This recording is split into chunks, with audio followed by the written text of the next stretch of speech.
This is Algebra 2, Lesson 59 on page 252. All right, the first part of this lesson deals with experimental data. With experimental data, what they do is they plot the results graphically to see the relationship between an input and an output. We will not do experimental data in this class. I will simply explain it to you. I have seen this one time on the ACT. We'll deal a lot with this in pre-calculus, but we will not deal with this semester in Algebra 2. Really, once the data is plotted, really they just ask you, does it appear to have a linear relationship? And what that means is, as x increases, is y increasing, always. And this does appear to have some sort of a linear relationship. And the one question on the ACT that looked like this that I have seen asked, what is the slope? And there was only one answer that was obvious. And so you pick the obvious one. Is this a positive or negative slope? Positive. It's positive. So you're going to eliminate all the negatives, right? Yes? Is the ACT multiple choice? Yes. Yes. 5 choices in math. Every other one has 4 options. There are 5. A, B, C, D, E. Is it E? Or F, or, yeah, then, no. Then there's 5, they go 5 and 5. All right. So you would pick the one with the positive slope and the one closest to that slope. Okay, you just pick a couple of points, draw a line through it, pick a couple of points, see how much it rises over how much it runs, and pick that slope. Got it? So if by chance you've been assigned a homework problem, which I believe you have not been, that's with experimental data, there's no need to work it. So that would be a linear relationship. This would not be a linear relationship. That would be more like a parabolic. Something happens here to make, as you from here to here, you have a negative slope, right? Something happens at this point to turn things around and you have a positive slope. So companies use this to determine like their break-even point and the point where they begin profiting. At some point they're losing money because their fixed expenses are so high that they have to sell so many goods or products before they begin to have a profit. That's like I wondered at Disney this week. I wonder if Disney is turning a profit at 35% occupancy. I don't know.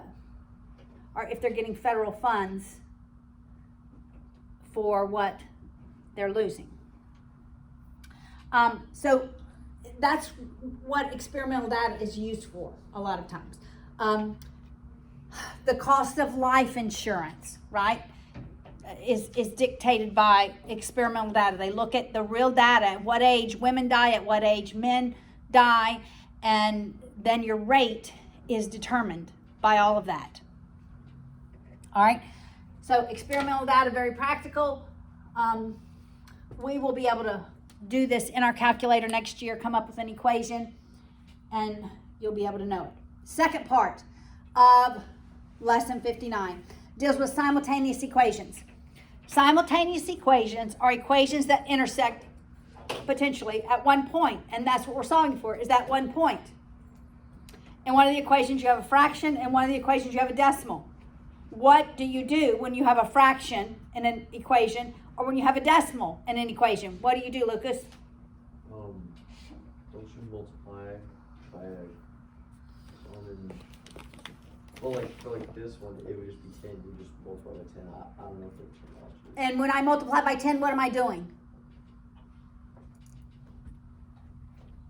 When I multiply all of these fractions by 10, what will that do?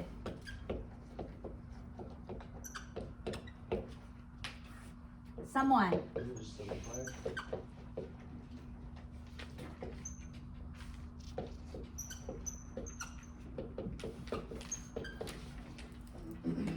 When I have an equal sign, somebody said it, eliminate the denominator. It's a Miss Haleyism.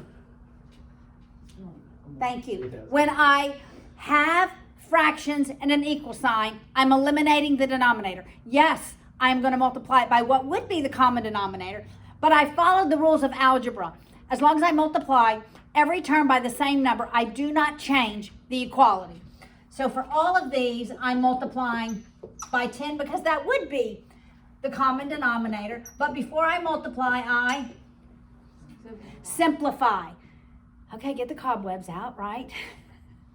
It has been a few weeks, probably about 4 weeks because the last week was finals. Before I multiply, I simplify. So 2 becomes 1, 10 becomes 5, 5 becomes 1, 10 becomes 2, 5 becomes 1, 10 becomes 2. Now I can multiply.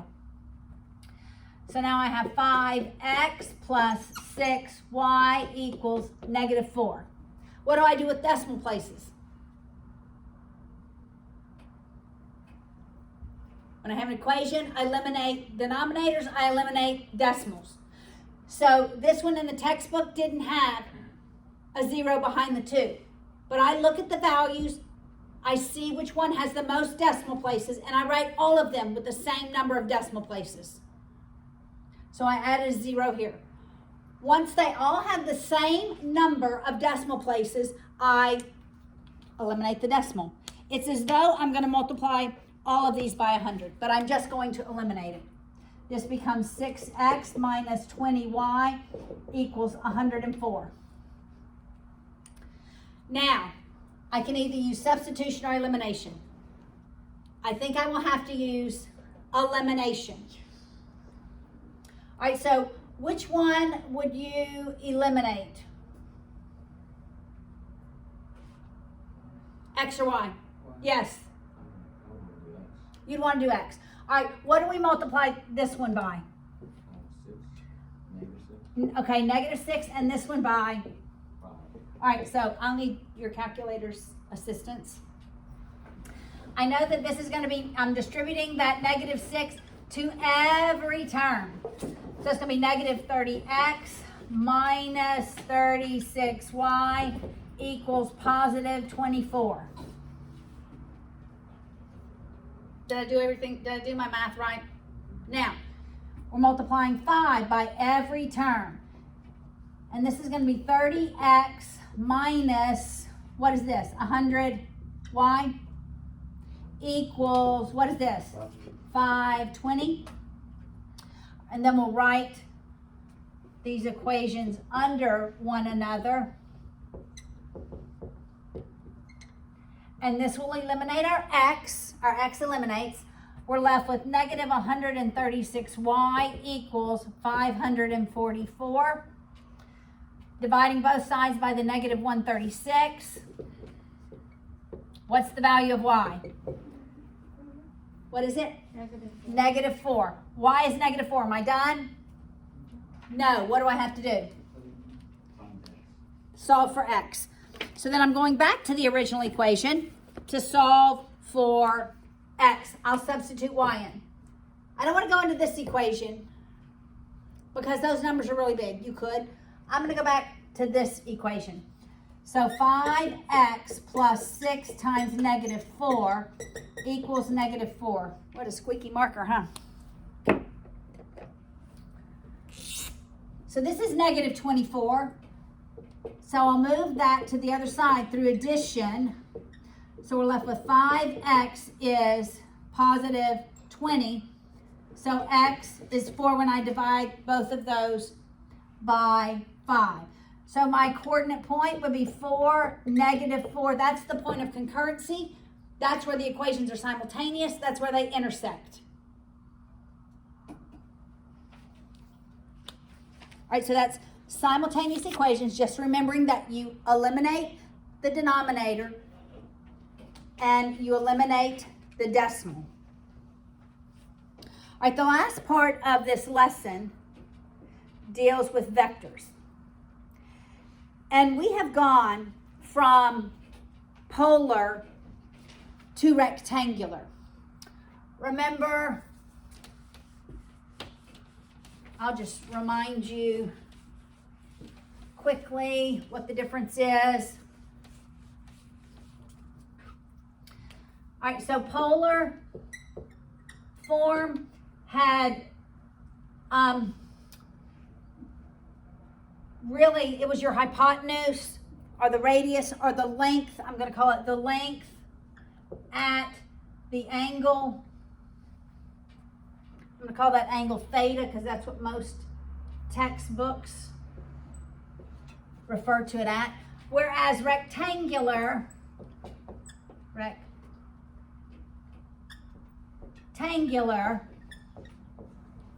had our numeric value for R plus and minus a numeric value for U. And R dealt with your X value and U dealt with your Y value. What trig ratio did we use to solve for the U value? For the R value? What trig ratio is related to the X value? Yes. Is it cosine? Cosine, exactly. Cosine is X and sine is Y. So we went from here to here using cosine and sine. Now we're going to go from here to here, from rectangular form to polar form, and we will use the tangent. Okay? The other way we use sine, cosine. This way we will use tangent. So, if we have, like example 59.4, negative 5r minus 3u. Negative 5r minus 3u. The first thing you should do is draw the vector. Draw the vector. What quadrant is this vector in? Both the r is negative and the u is negative. Yes, Isabella? The third. The third quadrant. That's right. So it would be here. And this would be negative 5, and this would be negative 3. But remember, our angle is going to be all the way from the positive x-axis to here. Now, I know how far it is to here. How far, what is the angle from the positive x-axis to the negative x-axis? Somebody, yes, Katie? 180 degrees. It's 180 degrees. So I know that my angle in the polar form is going to be greater than 180 degrees, right? What am I going to add to that 180 degrees? I'm going to add whatever that theta is. Now I can use, how am I going to solve for the magnitude? The length, which is also your magnitude. How would you solve for the magnitude? Ethan, what do you think? I just use the Pythagorean theorem. That's exactly what you would use. The Pythagorean theorem. The length of the magnitude is always positive. All right, so it'd be negative 5 squared plus negative 3 squared equals the radius, or that magnitude squared. So that's 25 plus 9 equals the radius squared. What's that, 34? It's taking the square root. Can I simplify 34? What's 34? No, just square root of 34. All right, so this is going to look like square root of 34 at, now I need the angle. I'm always using the tangent because tan is what? What over what? Opposite over adjacent. Say that again. Opposite over adjacent. Opposite over adjacent. Opposite over adjacent. So the tan of theta is going to be the opposite over the adjacent. You can ignore the signs. let's do it both ways. Let's do the, how do I solve for this in my calculator? Lucas, Don't you multiply? Well, wait. how do I solve for theta? Well, you just put 3 over. It's just 0.6. But I want theta. I know the ratio, but I want theta. You multiply the tangent by 2.6. No. Jude, how do I solve for theta? Yeah, in my calculator. Don't you do like 10 -1? Yes, you're on the right track. Yes, Laura. So it's the inverse Inverse. of 3 over 5. Yes. So shift tan, and you should have tan negative 1, right? And 3 divided by 5, close your parentheses. And what is that? What is theta? Yeah, like 31 degrees. Okay, now let's do negative of both of these. Do shift tan. Do negative 3 divided by negative 5. Close it. What do you get? You get the same thing. You get the same thing. All right, so this theta is 31 degrees. So what is my angle from the positive x-axis? Yes. It's 211. Yeah, it's the 180 and the 31. So it's 211 degrees. All right, so let's talk about what would happen if it's in every quadrant. Let's say it ended here. This was the square root of 34. That's negative 5. That's positive 3. And so this was 31 degrees. What would this angle be in the second quadrant? How do I calculate what the angle is from the positive x-axis if it's in the second quadrant? Corey?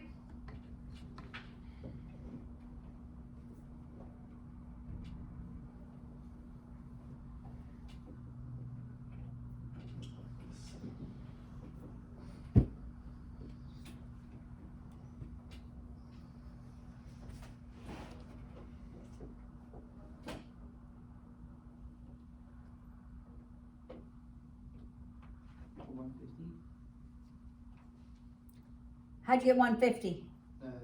90, and then you have 31 degrees, and you subtract those two for 180.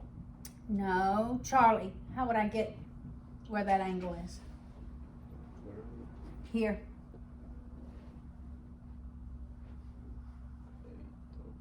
Okay, not paying attention. Addie. I don't really understand that.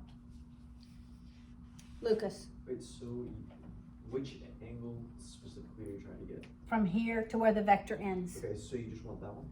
Yes. Well then, wouldn't you just subtract 31 from 180? Yes. Get 149. Yes. Exactly. Oh. You go all the way here to 180. You subtract the 31. Exactly. Now, what if, let me use a different color. What if it's in this fourth quadrant? That's 31 degrees. This is positive 5, negative 3. That'd be the square root of 34. What's the angle of this vector? It's always from the positive x-axis. So it's from here to here.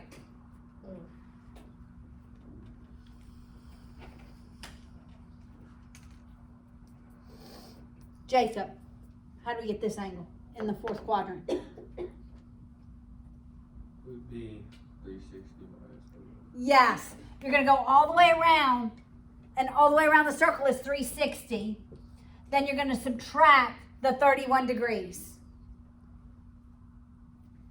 So, first quadrant, it's just the angle. Second quadrant, you take 180 minus the angle. Third quadrant, it's 180 plus the angle. Fourth quadrant, it's 360 minus the angle. Okay, to get the angle of your vector. Does that make sense?